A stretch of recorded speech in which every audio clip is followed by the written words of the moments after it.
Hi friends and Potterheads, we're in the Order of the Phoenix, chapter 14, Percy and Padfoot. And in this chapter, we have Hermione very focused on her schoolwork, and Ron and Harry are more focused on Quidditch. And in fact, they're going to give up study time in order to go and practice so that Ron can make sure that he is on his game for when they have an actual team practice. And so their focus is on that practice. So what does this have to do with coaching? And what does this have to do with you?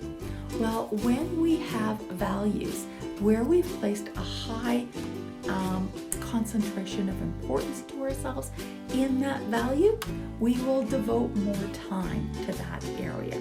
So knowing what your values are is really important because that's where you're going to put your priority and your focus on.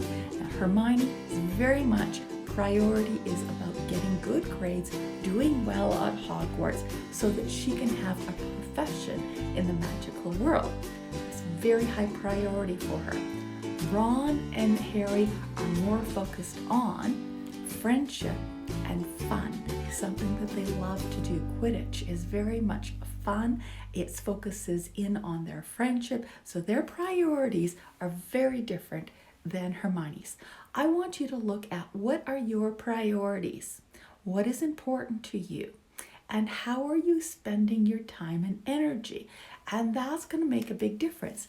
Also know where you come into conflict, and this is Harry, Ron, and Hermione having this conflict around where they're spending their time and their energy.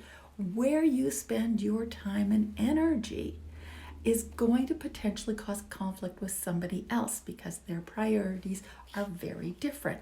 So if you want to learn more about priorities, in my book, Alamara, A Potterhead's Guide to Unlocking a Magical Life, there is a whole section on values and how to identify what your values are, how to understand them, and you can even go to your friends and family and find out where their values are. Whenever there is a difference of 2 points or more between those two values, that's where you're going to find greater amounts of conflict. And that's where you're going to have to work harder to resolve those conflicts. You're going to have to find where the middle ground is between those two things. So want to learn more, check out my book, Alamora. It is available on Amazon. And I look forward to seeing you here again next week. Take care.